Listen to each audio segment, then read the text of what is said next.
Oi pessoal, tudo bem? Meu nome é Luiz Aires, eu estou feliz de estar novamente aqui com vocês. Hoje nós vamos tratar do resumo do livro Foco da parte 3, que é Lendo os Outros. Como se desenvolve a leitura da comunicação não verbal entre as pessoas? Katrina é uma personagem criada pelo autor, que desenvolveu um mecanismo de hipervigilância para protegê-la dos surtos de seu pai. Ela conseguia perceber qualquer alteração no tom de voz ou baixar furioso das suas sobrancelhas e sabia exatamente qual era o significado. Na universidade, ela conseguia ler a linguagem corporal dos seus amigos, mas o problema é que ela comentava com as outras pessoas e as pessoas envolvidas obviamente não gostavam, e isso criava um ambiente hostil para a Katrina. Certa vez, ao se atrasar para uma reunião, percebeu, ao chegar, que a comunicação não verbal entre os participantes não condizia com as palavras gentis que eles estavam dirigindo para ela. Eles não conseguiam fitá-la nos olhos, demonstração de suas irritações. Por outro lado, esses talentos são valiosos para identificar um assunto delicado que não deve ser tratado, para perceber quando que uma pessoa precisa ficar sozinha, para entender quando que palavras de conforto são importantes para uma determinada pessoa. Justin Castle, diretora na Universidade de Carnegie Mellon, promoveu uma pesquisa sobre os movimentos da mão e dos músculos faciais, como a mudança no olhar, o levantar das sobrancelhas e os acenos de cabeça. O objetivo era fazer a leitura das pessoas. O sincronismo entre as palavras e os gestos é essencial para a compreensão da mensagem. Sua inexistência gera um significado no nosso nível inconsciente. São 3 as formas de empatia: a cognitiva, a emocional e a preocupação empática. A cognitiva é responsável pela leitura dos sinais emocionais, a compreensão do estado mental e a administração de nossas emoções. Essas são operações mentais mais lentas, descendentes, que envolvem julgamento. Um lado sombrio da empatia cognitiva é quando ela é utilizada para identificar as fraquezas das pessoas, no sentido de tirar vantagem. Esse é o caso, por exemplo, dos sociopatas. Mas quem são os sociopatas? Sociopatas são pessoas com personalidade irresponsável, que buscam imitar as emoções normais, dispõem de grande inteligência e são antissociais. Outros indicadores são déficit de atenção, baixo controle de impulsos, falta de empatia emocional e falta de empatia pelos problemas dos outros. A empatia emocional é uma sintonia de operações mentais ascendentes e sem julgamento, ou seja, aquelas mais rápidas, que nos permite unir e sentir com outra pessoa. Tanto no cognitivo quanto no emocional não existe necessariamente simpatia, isso é, a preocupação com o bem-estar do outro. A preocupação empática, ela faz com que nos preocupemos efetivamente com o outro e que nos mobilizemos por ela se for necessário. A empatia, ela se torna presente quando estamos frente a frente com outra pessoa.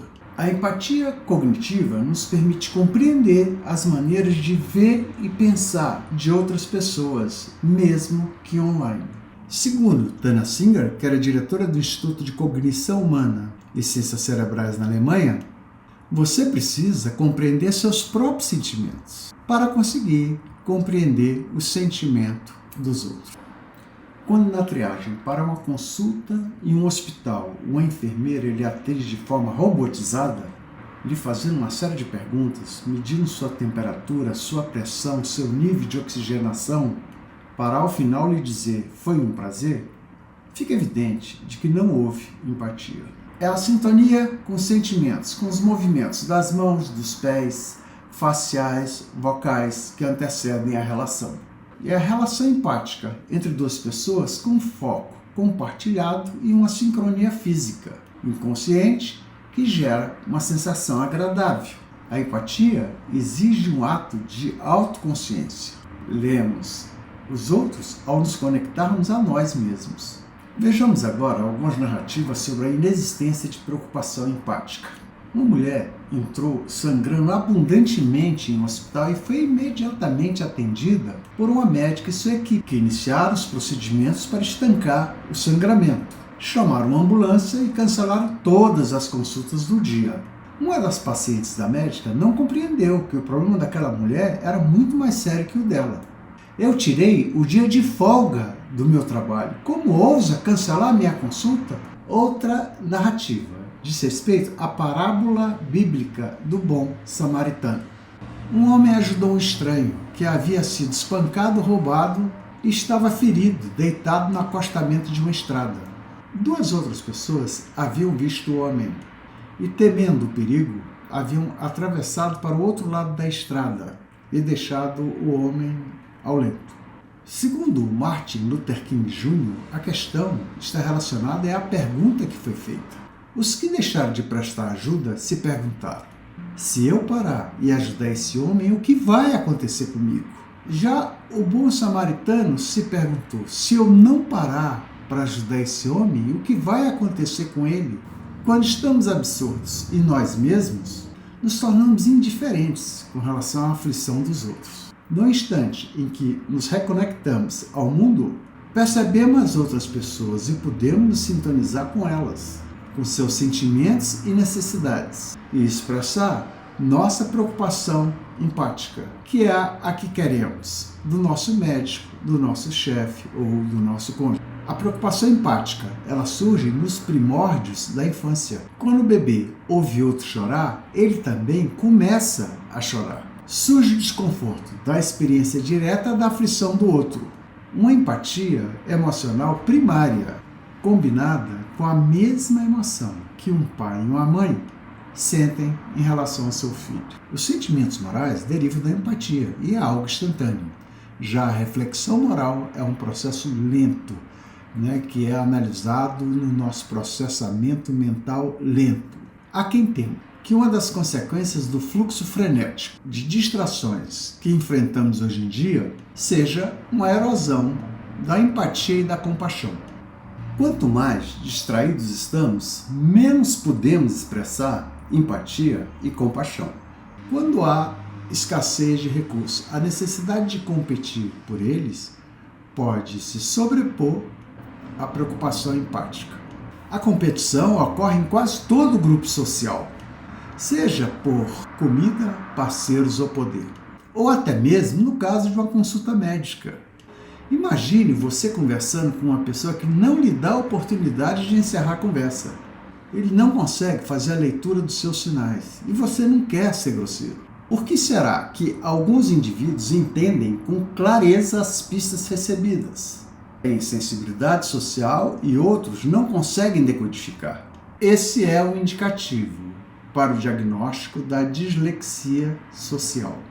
Um fluxo constante de trocas verbais se estabelece em relação a todos com quem interagimos, seja num cumprimento rotineiro, seja numa negociação tensa, que são recebidas exatamente com a mesma força de qualquer coisa que pudéssemos dizer, talvez até com mais força. Quanto maior a sincronicidade entre o entrevistador e o entrevistado por um emprego, maior sua chance de ser contratado.